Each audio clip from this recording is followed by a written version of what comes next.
Selamat siang, perkenalkan nama saya Evi Enita Rina Pitupulu SIKOM MIKOM. Pada pertemuan ketiga ini kita akan membahas mengenai iklim organisasi dan arah aliran informasi dalam organisasi. Iklim organisasi merupakan serangkaian deskripsi dari karakteristik organisasi yang membedakan sebuah organisasi dengan organisasi lainnya dan mengarah pada persepsi masing-masing anggota dalam memandang sebuah organisasi.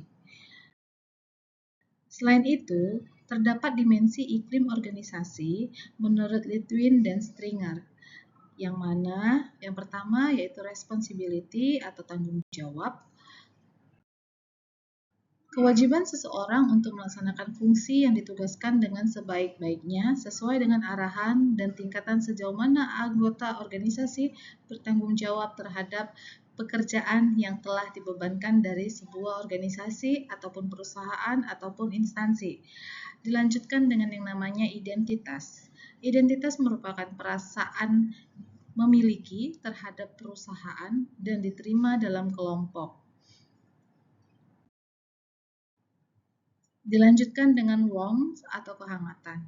Dalam hal ini, perasaan terhadap situasi kerja sangatlah penting karena hal ini menekankan pada kondisi keramahan atau persahabatan dalam kelompok yang informal serta hubungan yang baik antar setiap rekan kerja.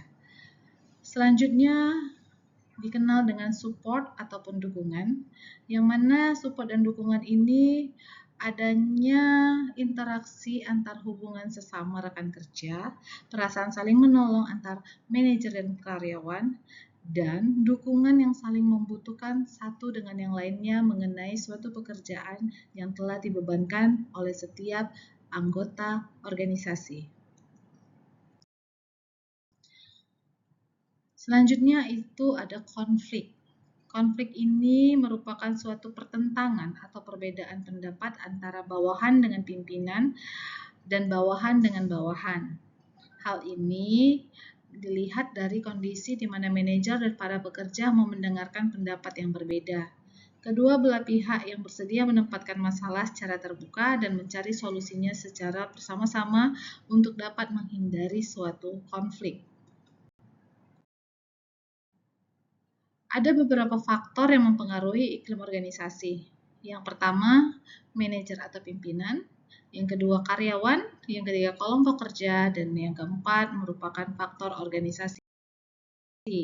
Pimpinan diambil dari beberapa hal seperti aturan, kebijakan, dan prosedur-prosedur organisasi, terutama masalah-masalah yang berhubungan dengan masalah personalia, distribusi imbalan, gaya komunikasi, dan cara yang digunakan untuk memotivasi teknik-teknik dan tindakan pendisiplinan interaksi antara manajemen dan kelompok. Selanjutnya ada yang namanya tingkah laku karyawan. Tingkah laku karyawan ini mempengaruhi iklim kepribadian setiap anggota organisasi, di mana kebutuhan mereka dan tindak-tindakan yang mereka lakukan untuk memuaskan kebutuhan tersebut. Komunikasi karyawan memainkan bagian paling penting dalam membentuk iklim, karena dengan cara berkomunikasi, seseorang dapat menentukan tingkat sukses atau gagalnya hubungan antar manusia ataupun antar tim di dalam sebuah organisasi, yang menambahkan menjadi iklim tersebut berubah menjadi iklim positif maupun iklim negatif. Tingkah laku kelompok kerja. Tingkah laku kelompok kerja ini seringkali dipuaskan oleh kelompok organisasi yang berkembang dengan dua cara, yaitu formal, utamanya pada kelompok kerja, dan informal sebagai kelompok persahabatan atau kesamaan minat.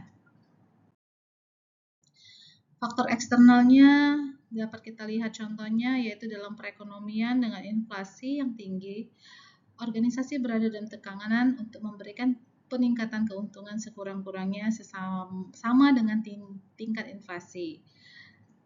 Lalu di sini ada kita lihat arah komunikasi yaitu ke bawah, ke atas, lateral ataupun horizontal, di mana Sebaliknya, kalau di horizontal communication berlangsung di antara para karyawan maupun bagian yang memiliki kedudukan yang setara.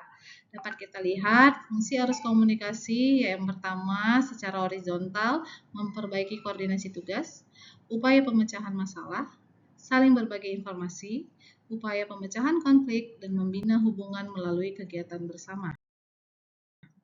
Downward communication pada tataran manajemen mengirimkan pesan kepada bawahannya, memiliki fungsi pemberian atau penyampaian instruksi kerja, penjelasan dari pimpinan tentang mengapa sebuah organisasi perlu untuk dilaksanakan, yang selanjutnya penyampaian informasi mengenai peraturan-peraturan yang berlaku, yang selanjutnya pemberian motivasi kepada karyawan untuk bekerja lebih baik.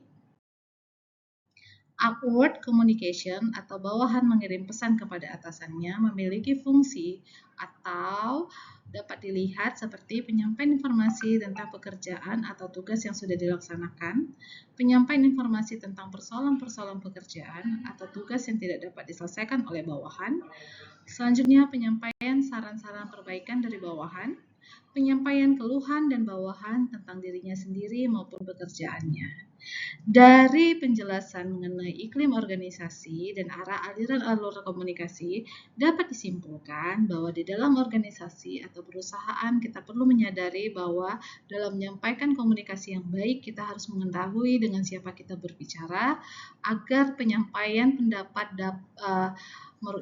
agar pendapat baik itu penting atau pendapat umum dapat tercapai maksud dan tujuannya. Demikianlah presentasi dari saya mengenai iklim organisasi dan arah aliran komunikasi. Terima kasih dan selamat siang.